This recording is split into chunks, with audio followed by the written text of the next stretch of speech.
और अखबारों की जानकारी से नहीं, उस सोशल मीडिया से पूरी जानकारी मिल जाएगी कि आखिरकार सच्चाई क्या थी, कितनी भगदड़ मची, कितने लोगों की जान चली गई, न जाने कितने लोगों की चप्पल छूट गई, कपड़े छूट गए, और जो सामान छूटा आप कल्पना नहीं खड़े ये जानते होंगे, पवन पांडे ये जानते होंगे, आनंद सैनी जानते होंगे। यहाँ के लोगों की जब कभी तकलीफ परेशानी हुई, वो सरकार के सामने गिड़गिड़ाते रहे, रोते रहे, लेकिन सरकार ने कभी मदद नहीं की। हमारे अयोध्या के नेता यहां से लेकर के वहां खड़े वो जानते होंगे। मैंने एक बार वीडियो देखा कि एक बहुत सम्मानित प्रतिष्ठित बुजुर्ग अपने पूरे कपड़े उतार करके सरयू नदी में खड़े हो गए और उन्होंने अपने जनेऊ की कसम खा करके कहा कि मैं वोट बीजेपी को नहीं दूंगा, मैं अपना वोट नहीं दूंगा, बेटे को नहीं दूंगा, और बेटे के बेटे को कह के जाऊंगा कि बीजेपी को वोट नहीं दूंगा। तो याद कीजिए, पवन पांडे उन परिवार के लोगों को मैंने बुलाया था। वो लोग एयरपोर्ट में जमीन देना चाहते थे, लेकिन वो मुआवजा चाहते थे। ये लोग बाजार का मुआवजा नहीं देना चाहते, किसान की जमीन छीनना चाहते हैं। हम लोग किसान के साथ खड़े थे, हम लोग गरीब के साथ खड़े थे। ये जमीनें छीनना चाहते थे, हम लोग विकास के खिलाफ नहीं थे।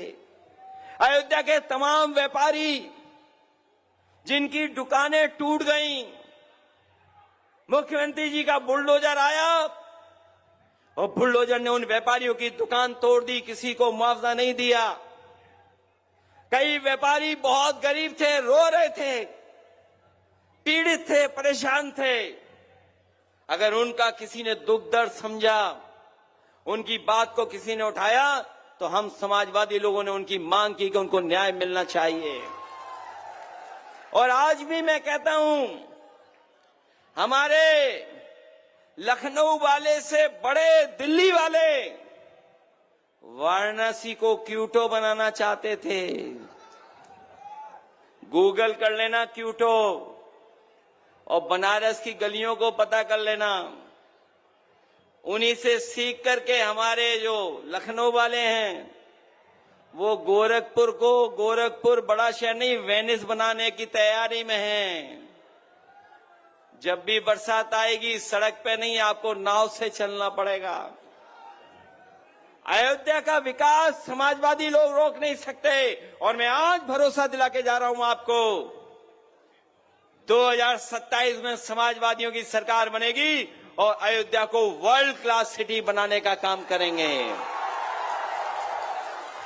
इन्होंने जो अयोध्या में 5 सितारा होटलों के लिए जमीन ली है, हमारे मुख्यमंत्री इतनी जानकारी रखते हैं कि 5 सितारा होटल तब बनता है जब उसके अंदर बार हो। हमारे पत्रकार साथियों, बताओ, यहां खड़े लोग हैं, यही तो सरकार कहती है कि हम अयोध्या में 5 सितारा होटल बनाएंगे। सितारे तभी होटल को मिलते हैं, स्टार तभी होटल को मिलते हैं जब उसमें अच्छी सुविधाएं होती हैं। और 1 स्टार तब ज्यादा मिलता है अगर 3 स्टार है, 4 स्टार है। और अगर आपके होटल में बार नहीं है तो 5 स्टार होटल नहीं बन सकता है। बताओ, हमारे मुख्यमंत्री जी अयोध्या में बार वाला 5 स्टार होटल बनाना चाहते हैं। कितने साल हो गए बताओ, कोई एक 5 स्टार बना हो अयोध्या में तो बताओ। और जमीनें ले ली गई कि नहीं ले ली गई।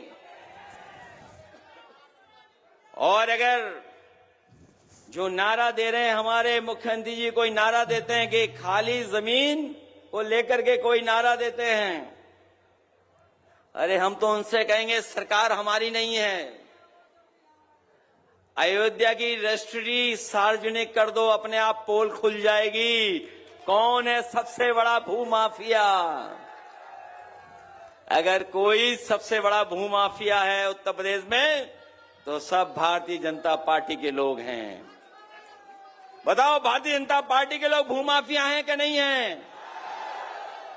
और अगर लखनऊ वालों को नहीं पता है तो जानकारी करो, रजिस्ट्री ऑफिस, एक एक रजिस्ट्री बाहर निकालो, अपने आप जानकारी हो जाएगी कौन भूमाफिया है। भूमाफिया यही लोग निकलेंगे, भारतीय जनता पार्टी के लोग। कभी आपने मुख्यमंत्री जी को क्रिकेट खेलते देखा है आपने? कोई स्टेडियम नहीं बना पाए क्रिकेट का।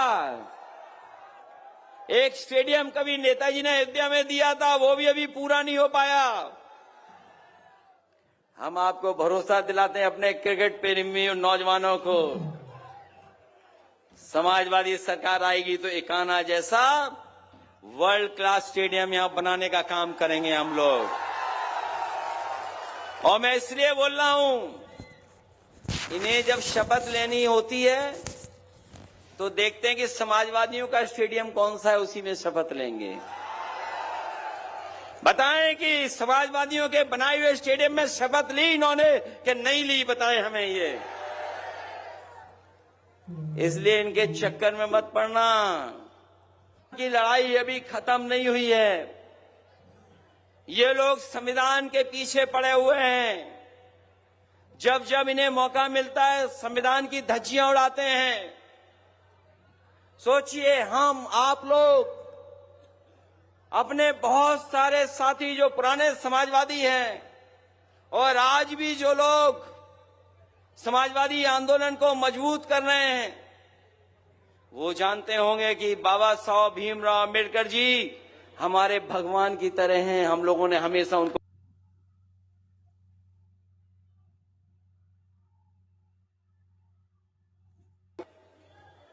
कभी सोचा आपने कि क्या कहते हैं? मैं इन बीजेपी वालों को फिर याद दिलाना चाहता हूं कि ये संविधान हमारी संजीवनी है। संविधान हमारी समय समय पर ढाल है। संविधान हमारी सुरक्षा करता है। संविधान हमें शक्ति देता है।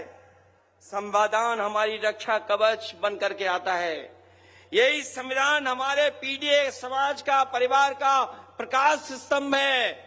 और अभी तक संविधान ने पीडीए की है और अब पीडीए के लोग संविधान की रक्षा करने का काम करेंगे।